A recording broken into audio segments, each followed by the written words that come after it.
Hello, everyone, and welcome to KindaSound. You're here with me, your host, Juliette Bryant. And today I'm really excited to be in conversation with Tom from Bristol Fungarium.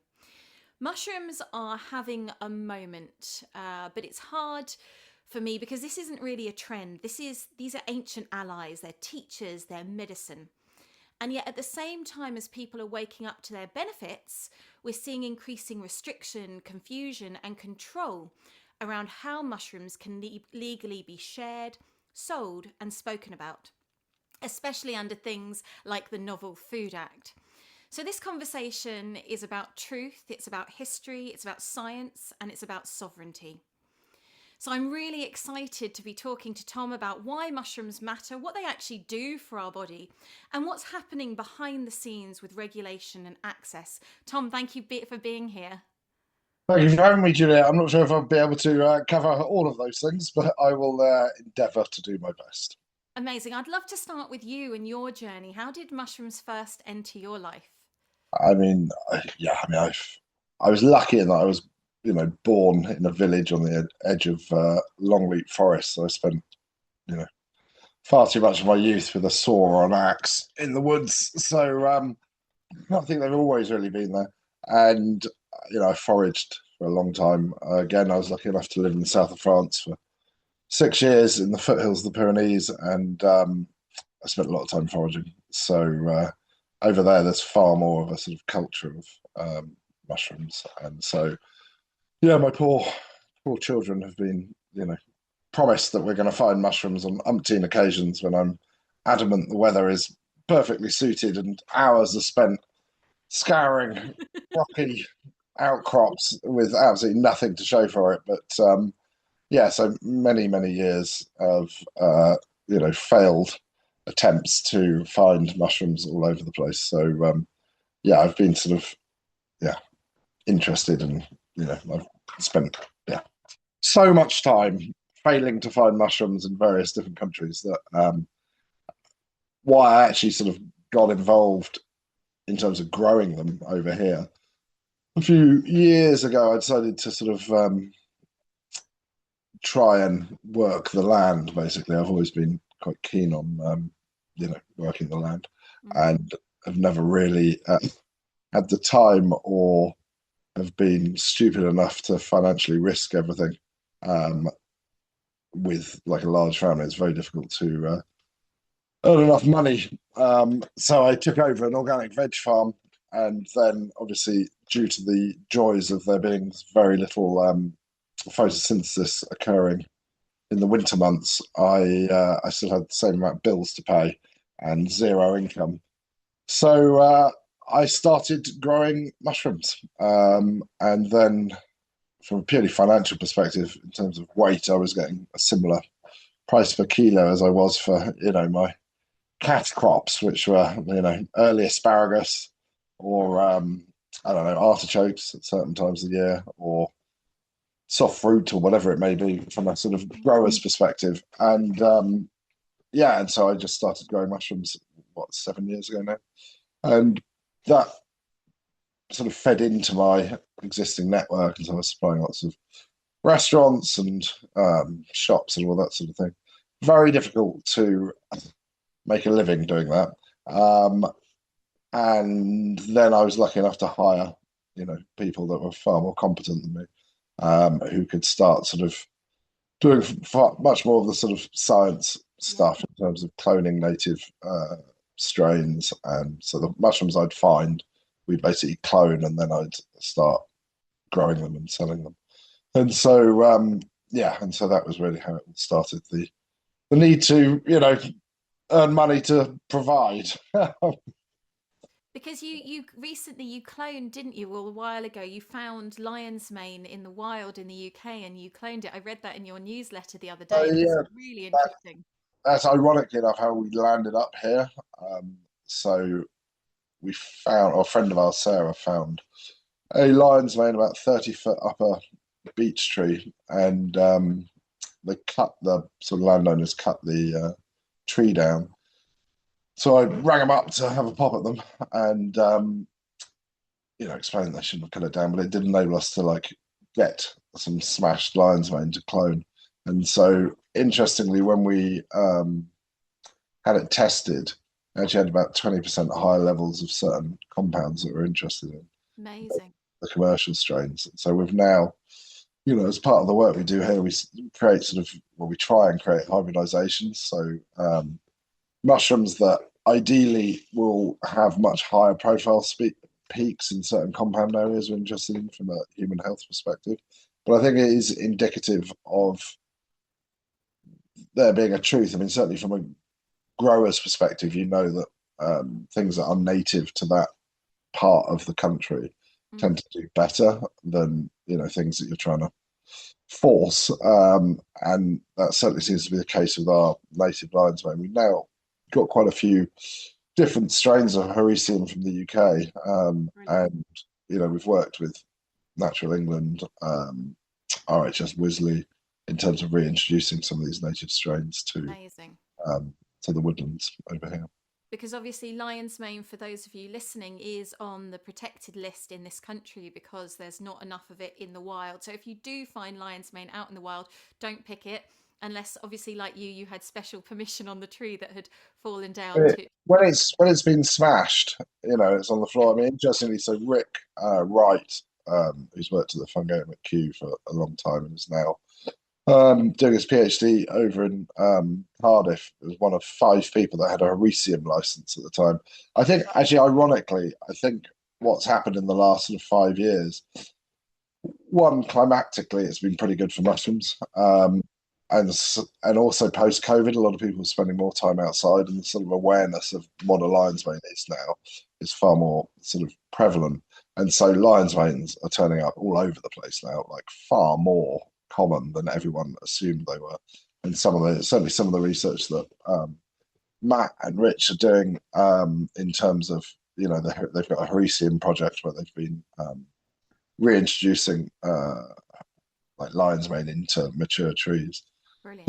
I mean, I could go down a rabbit hole on the the actual whether or not there is actually quite a lot of lion's mane out there.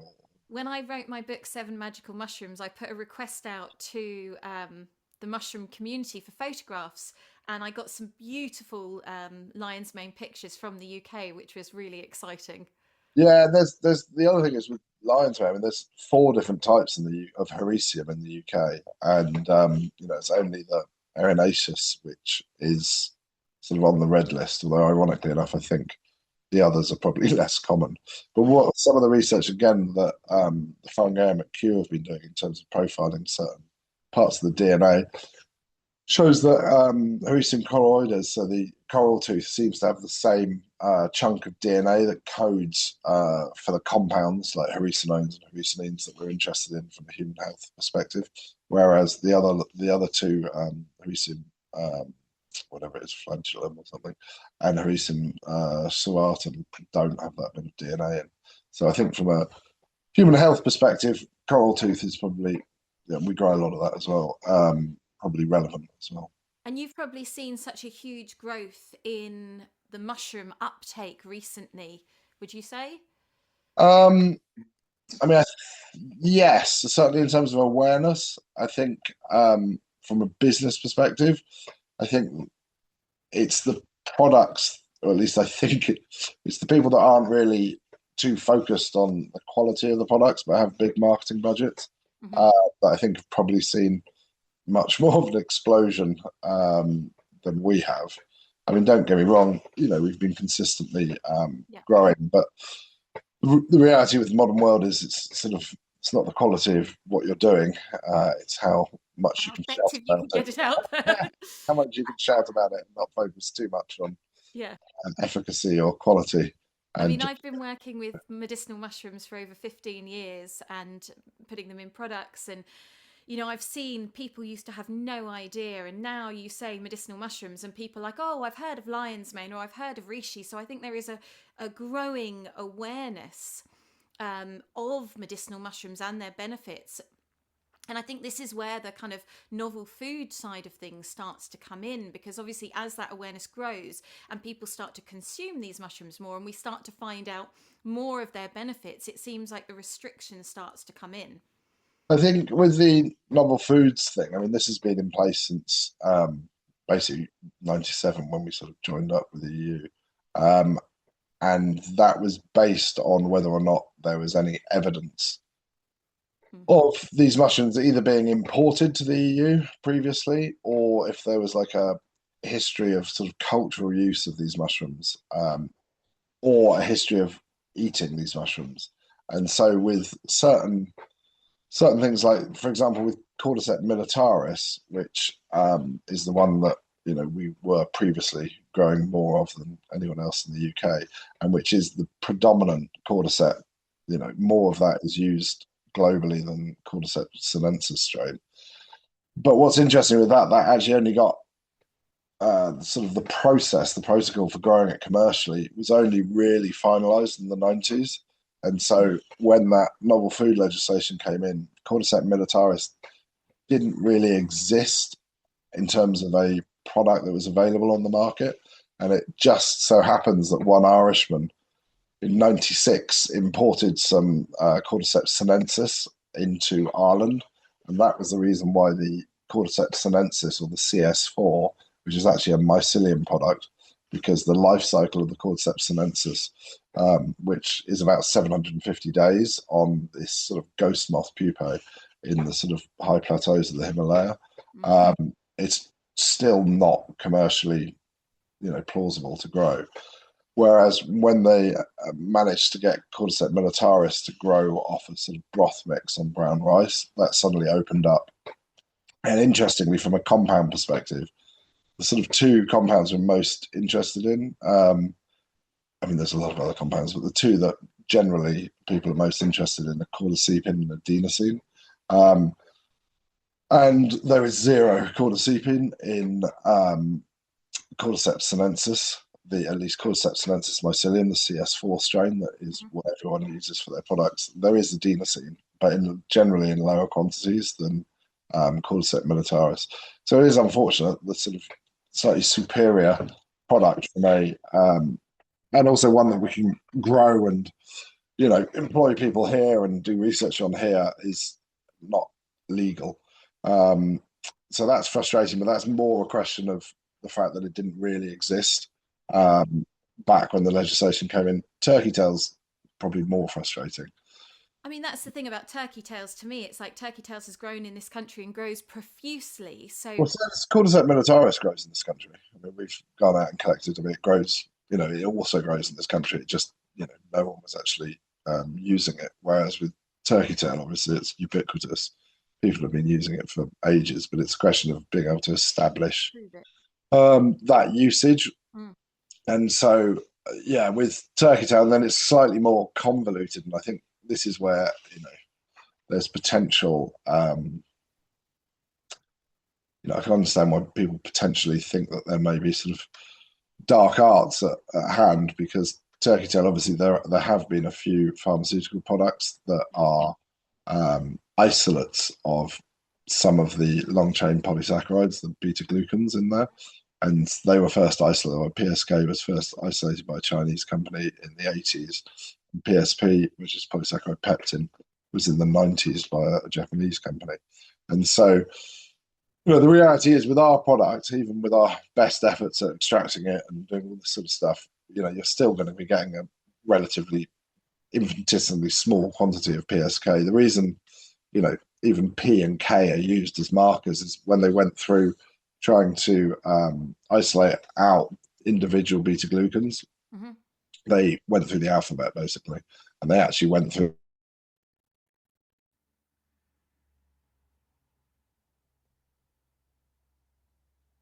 the alphabet,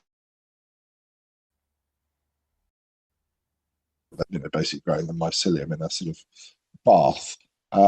They could scale, and so it wasn't that they were the most efficacious, it was just that they were the most scalable. And so that's where it gets a bit convoluted, because there are pharmaceutical products, but also there are pharmaceutical adjuncts for cancer, from shiitake, from Ganoderma lingshur, from maitake. There's lots of pharmaceutical adjuncts that are isolates, not always, but predominantly of beta glucans from fungus. So it's not just turkey tail, but turkey tail seems to have more sort of awareness. People seem to be more aware of those ones. I mean, the thing with the medicinal mushrooms, you know, the bracket fungus and those beta glucans, is they have been shown to have cancer destroying properties. So, you know, there is that whole thing of why are we being restricted from foods that, if we had in our everyday lives, could potentially prevent that cancer taking hold. There's absolutely no doubt that the two long-term studies that have been done with big population groups, the one in Japan and the one in Latvia. I think the Japanese one has about 30,000 people, men only, and the one in Latvia is men and women. I think there's about 30% lower incidence of pretty much all cancers with people that are eating mushrooms more than 3 times a week, as opposed to the guys or girls that are only eating them once or twice. There's no doubt that, you know, some of these compounds, we know how they operate in terms of slowing down the speed at which cancer can mutate and multiply. And that certainly does seem to be the case. I mean, circumstantially, obviously, we have lots of people who at some point are like a cancer journey. Yeah. And we've actually got a couple now who are in long-term survivor studies with Cambridge. And so, you know, yeah, I think the thing is that it's just, in regards to turkey tail and cordyceps militaris was just circumstantial. It didn't exist, so it couldn't have been. With turkey tail, it is frustrating because it's so ubiquitous here. But also, I think the main reason for that is because it's not an edible mushroom. And so whilst we might all chew it when we go foraging or chuck it in our mouths, you know, there isn't that history of culinary use. But I think, you know, which comes on to sort of what the next stage is for us. So I've spoken to someone who sat on the a scientist who sat on the Novel Food Committee for 8 years. And I was thinking, you know, we could get it reclassified as not being a novel food.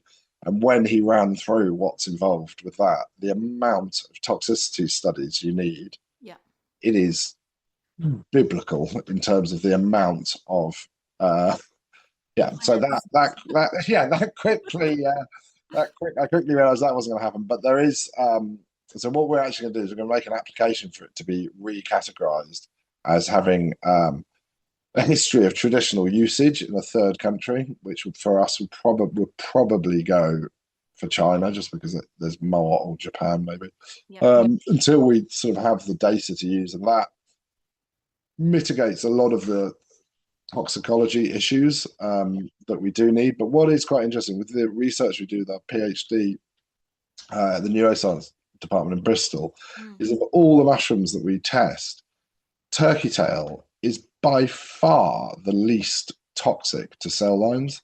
So normally when we're working with whatever it may be, neuronal cell lines or whatever it may be, we have to dilute our tinctures to basically find a level at which they're not killing the cells and they are creating some sort of positive regrowth or whatever it may be. But with turkey tail, there doesn't seem to be any concentration of it on any of the cell lines we've worked on that has any detrimental effects, doesn't kill any of the cells. So it's really interesting that, you know, this is also adds to my frustration that actually from a toxicology perspective, at least on cell lines, it's probably the safest by far, like, and by a margin, you know. And then interestingly, because it doesn't contraindicate with, you know, for example, any endocrine function, and it doesn't have anything that potentially could contraindicate with, I don't know, blood pressure medication, for example, you know, it's also probably the safest. I mean, the only potential issue from a contraindication perspective would be with immunosuppressants when people are taking, you know, immunosuppressants as part of their sort of cancer protocol. But yeah, so it's like deeply irritating because on a sort of fundamental scientific level, there isn't the justification. On a sort of circumstantial, sort of environmental, sort of, we're off this land, this is stuff that comes from this land, there's not really any justification either. But it's just the madness of modernity. You know, we just live in this society, or live in these societies now where, and I do understand, like, there is a very much a logical reason why things if they don't have any historical usage in a culture where you don't want people to, potentially start eating these in great quantities or using these in great quantities. But when there is this historical usage, and when people have been using it in like common, sort of medicine for, centuries in this country, probably, um, just coming down on us like so brutally. And, so we actually had, we literally were told that we got a letter from this new setup within the FSA it's called the National Food Crimes Unit. Does this thing telling us to cease doing everything, like all of our tinctures, not just turkey tail, because of the ethanol content. Okay. And so that's turkey tail and cordyceps militaris, because they're on the novel foods. Yeah. So we've taken them off now, which is pretty brutal from a business perspective. But we have over the last, we're quite fortunate in that we hired a guy called Payam, who's like our Persian prince, and he's got 30 years experience as an analytical chemist. He's worked for Pfizer, Glaxo, and he now just works for us. And so we do huge amounts of like counting of compounds basically in our mushrooms. I say huge amounts. The trouble is with doing this is expensive. You have to buy the standard to test. Yeah. And that's anywhere from 500 to up to 10,000 for some of the compounds in lion's mane. Wow. So we've got, with reishi, we've got about 8 different compounds. With lion's mane, we've got 4. And I think, on the positive, Payam says the more he tests other companies' products, the more comfortable he is with ours. So, that's a positive, definitely. Yeah, that's a positive. Yeah, it's because the trouble is when you're doing the science, it's like you can't, tell a story about it. There's no way of talking your way around it. It's like that's the hard reality. And we know, for example, with reishi. So initially, when we started doing it, we were all about just trying to focus on UK native mushrooms. And then when we started getting the, Ganoderma lucidum from the UK tested, there was like nothing in it from a ganoderic acid perspective. Okay. And we know that particular sort of grouping of triterpenes is particularly relevant from a sort of cortisol aspect because of the molecular structure of them attaching onto cortisol receptors. And so, and it was interesting, a lot of my herbalist friends couldn't understand why our reishi tincture wasn't very bitter. And again, it's those bitter compounds. And so we grow a lot more. I mean, at the moment, we're growing, I think, 13 different types of Ganoderma from all over the place. Yeah. But the best ones, interestingly, at the moment, are unsurprisingly, one from Ganoderma Lingshe, which is the one they use in China, and Ganoderma multiplium, which is another Asian strain.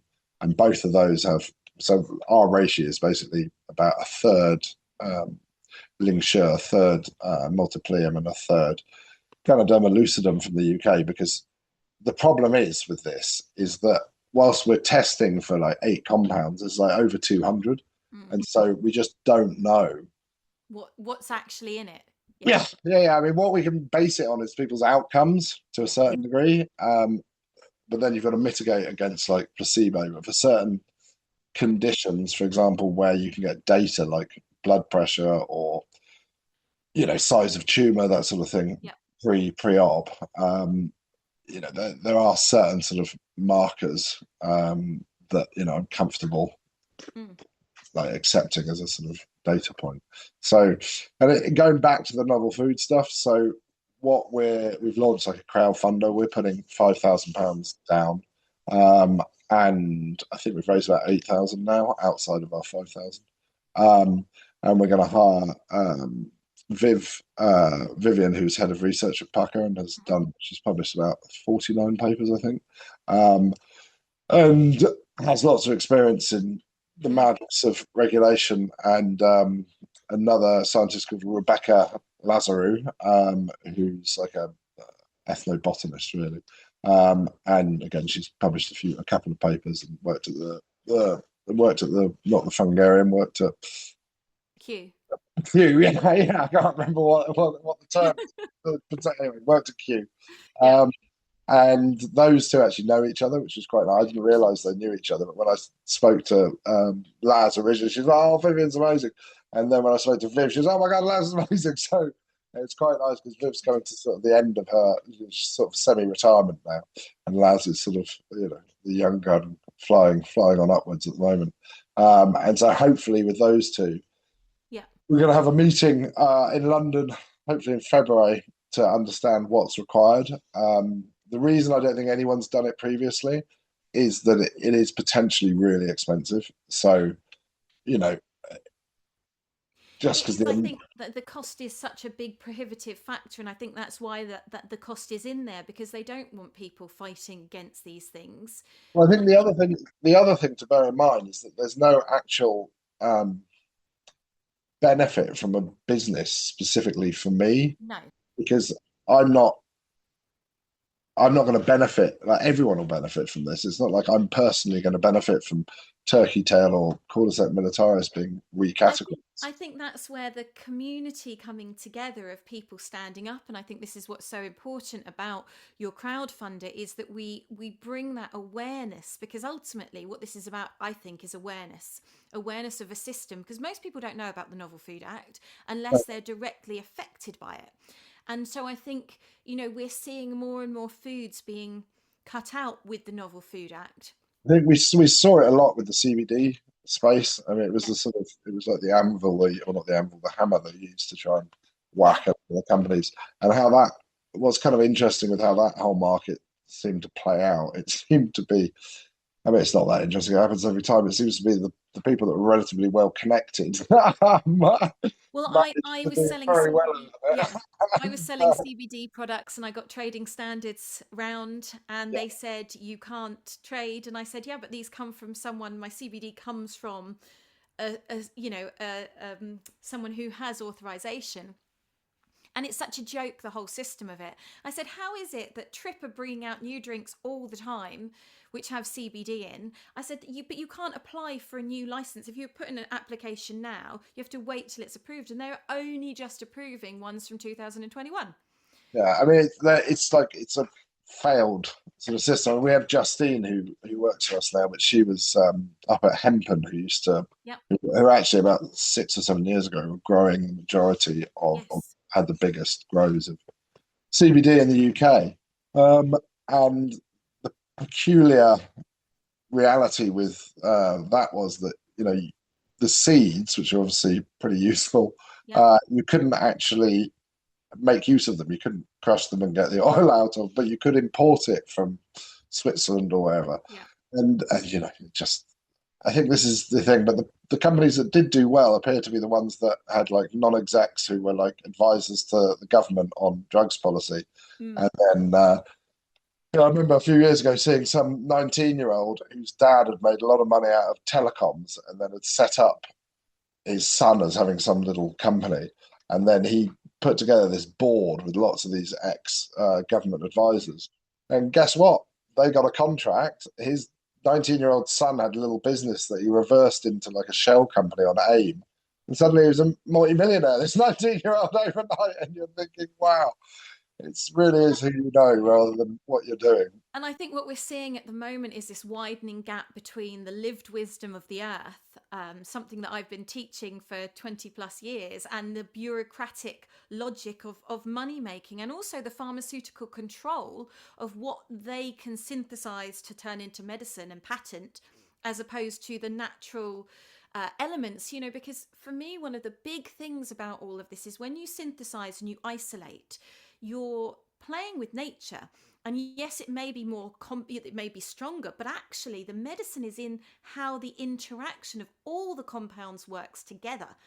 And so what's happening with the pharma, like it did with CBD, with the cannabis side of things, obviously they isolated it, synthesized it, and turned it into bedrolite and all the different now cannabis things for epilepsy.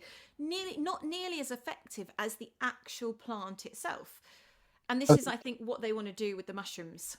I think with the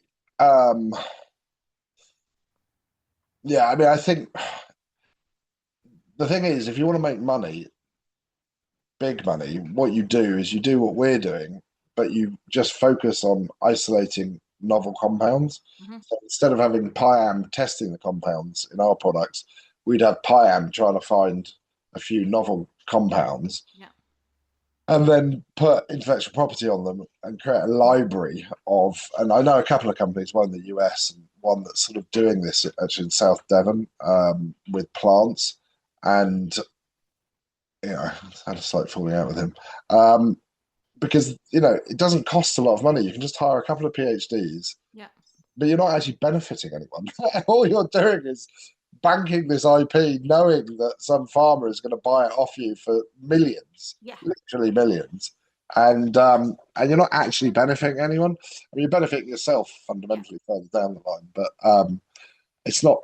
It's also not that interesting, and I think the reality is quite interesting. So this is sort of the idea of the entourage effect, Mm-hmm. and that certainly we see it from people with more acute conditions that there seems to be value in taking more than one mushroom. Yeah. And why that is, who knows, but you're giving your body access to a larger variety of compounds fundamentally. Totally. And And it's the so, same thing as the cannabis side of things. When you isolate the cannabis, you lose that entourage effect of all the terpenes and the triterpenes and the cannabinoids, most of which haven't been fully researched. Same as the mushrooms, all of these compounds, we don't actually know how they're working, but we we know know they very do. little.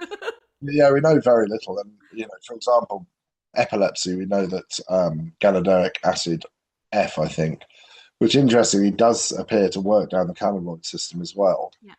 Seems to be very efficacious. But the thing is, with epilepsy, there's actually quite a lot of decent medication now. It's way better than it was, say, 10 years ago.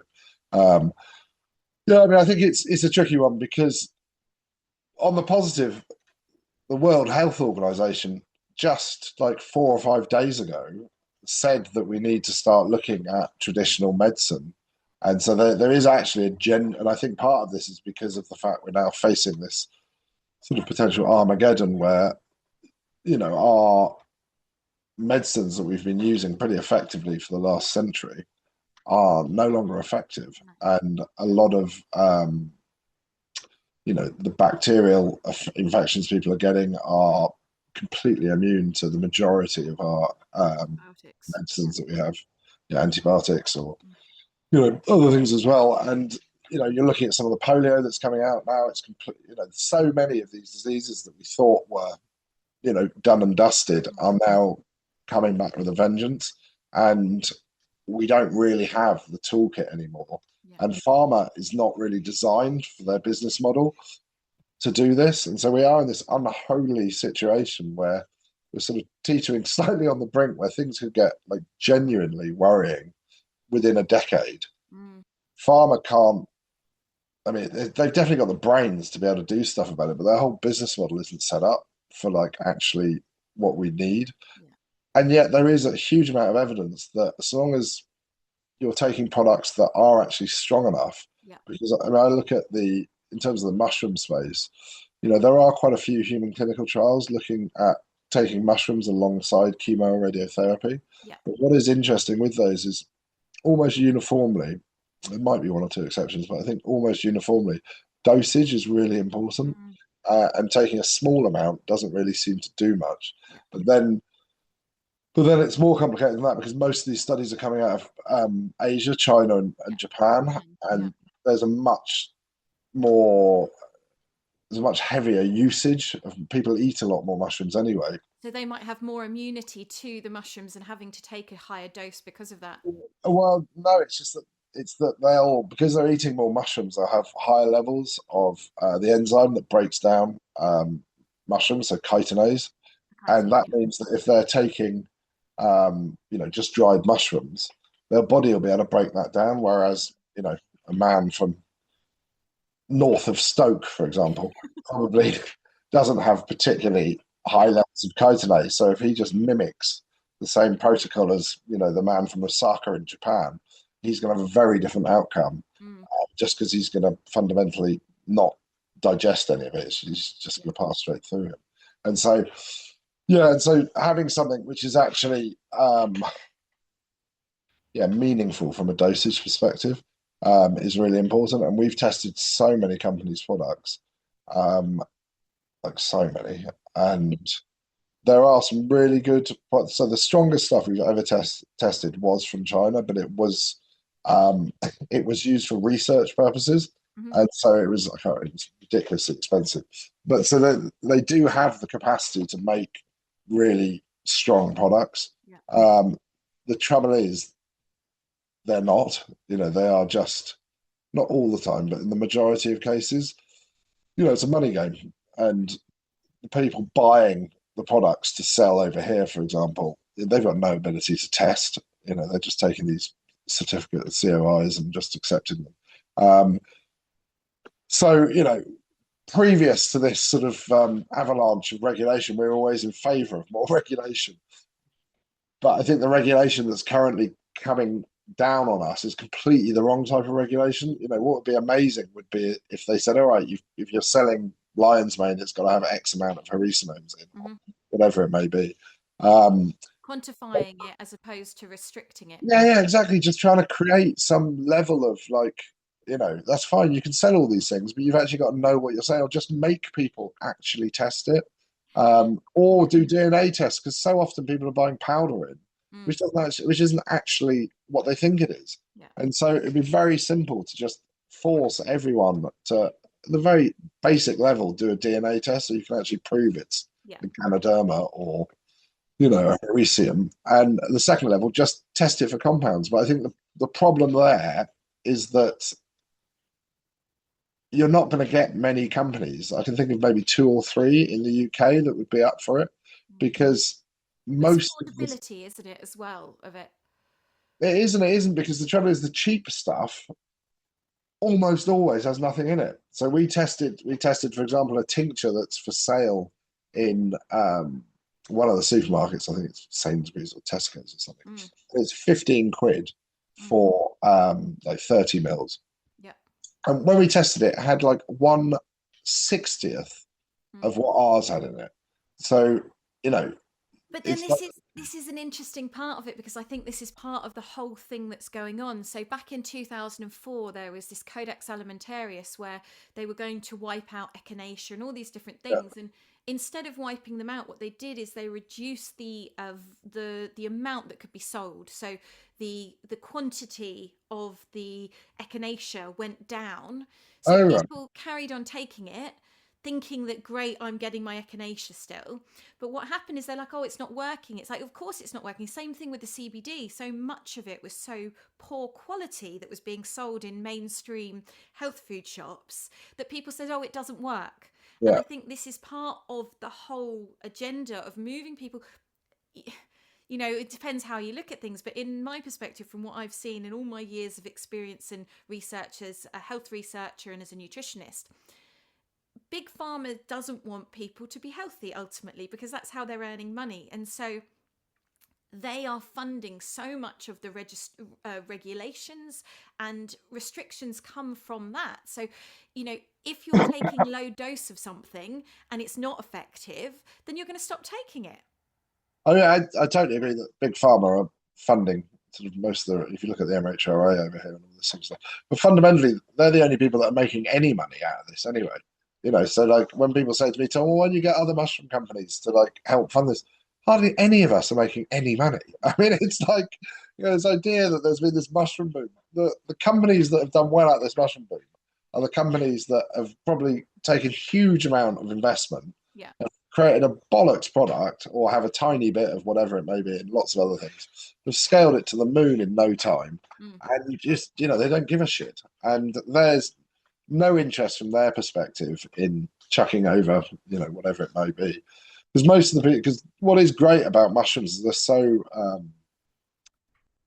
so easy to get involved with. Yeah. And from a science perspective, there's you can go out and you can still find mushrooms that are unknown to science. We were lucky enough to go out to Barbados with Max and guys from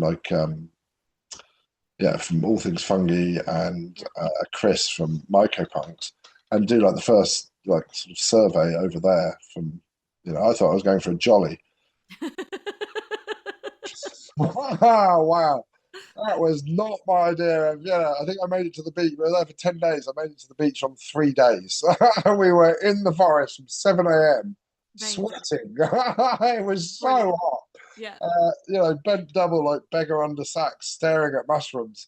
So yeah, it wasn't quite the sort of Caribbean No. holiday I had in mind. But But I think, one of the things that's so interesting about what you're doing and the potential right now for this crowdfunder is to unite people who have that common goal of fighting back against these absurd restrictions to come together and to support you not only financially but also with information, because there's so many people out there who probably have old books that potentially have pull information out about stuff. turkey Yeah, tails.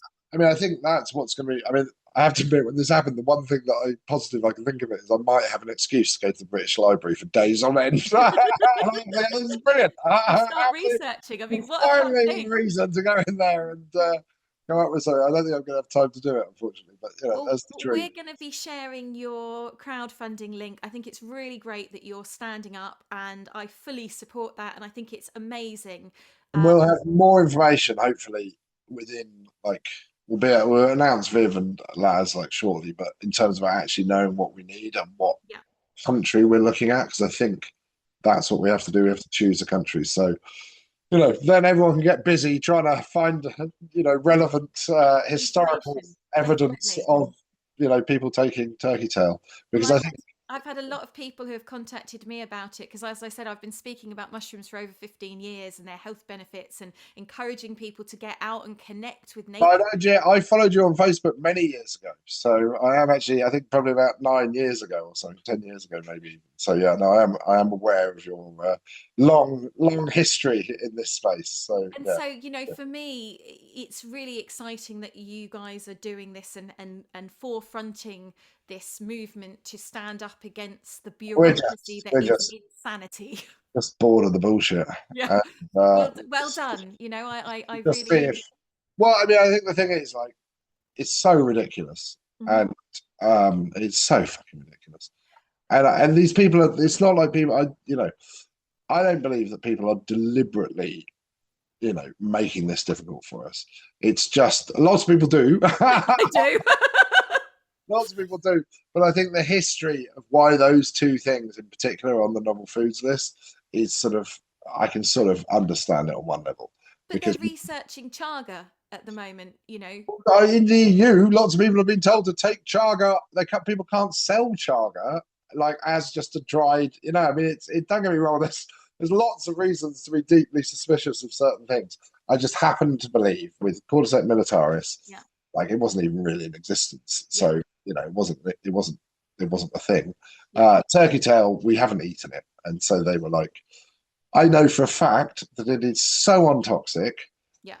So there's so much like decent argument we can make from a science Yeah. perspective, from a history perspective, and it's really important because also it's really useful to huge quantities of people Yeah. that are going through like really profound issues with their health, be that Definitely. cancer. Digestive Or, health as well. yeah, I mean, it's the turkey tail is so useful for so many other things outside of just pure immunity. Where don't get me wrong, it's very good from a sort of regulation of sort of neutrophils and all that sort of stuff. But it's such a useful Yeah. mushroom, like so useful. Probably the only one that's more useful is probably reishi, Mm. and so it's one that we have to have available to whoever the hell wants it because it does actually do what it says does what it says on the tin basically. And so the idea that we can't have access to this when it's growing on a log outside our back door is But ridiculous. that is also the magic of it, because even with the BS that's being done, if it's growing a log outside your door, part of it is the education of go out and make a tea with it, go out and make your own tincture. Obviously, it's not going to be as potent, but you're still getting that medicine coming. And ironically enough, that is what we're going to do a sort of breakdown of how you can make a decent one at home. Yeah. Because like fundamentally, you can make a decent one at home. And our PhD, we spent like 6 months optimizing the sort of extraction methodology for turkey. Well, not just for turkey tail, but turkey tail was one of the three that we focused on. So we've got like a very good idea of how you can do it. And I think the big issue with sort of doing it at home is just the inability to evaporate stuff off at a low temperature. Yeah. So So obviously, you're getting more alcohol. yeah, or more alcohol, or you're just going to have to take a lot more of it Yeah. every day to have like an efficacious sort of dose. Well, your evening shot. Yeah. I think it'll need to be.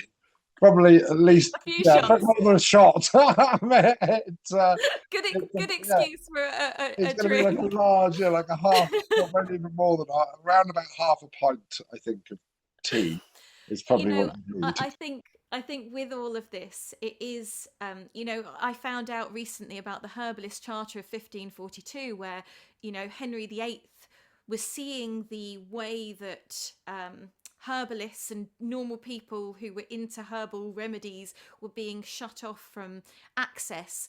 And he brought in the Herbalist Charter of 1542, which hasn't been repealed. And this was about every individual having the right to work with nature and make remedies and share them with their friends and family. So that's, there is a law, there's an act about it. I So love I love folklore and history and all this sort of stuff. And it's interesting with one of the London tonics. I think it was London tonic number 2. A decent chunk of it, based on the recipe, was some sort of bracket fungus. yeah, Um, I'm not sure how efficacious it was against the plague, but it is indicative that, in England mm, 500 years ago, people were aware of the value of bracket fungus because I think it made up nearly 30% of the recipe for the second one. And so, there is a history in this country of us using mm, mushrooms. And what's really interesting with Ganodermas in particular, I mean, it's even in the animal kingdom. So, gorillas break our Ganoderma applanatum, so artist conch, yeah, they break that off and then they guard it, and then the big daddy gorilla comes in and nicks it. So, love it. I mean, it's like it's a legit, Yeah, like our cousins in the ape kingdom in the family do use it. I mean, it's not like, yeah, I mean, it's real. We're not making this stuff up. no, It is actually real.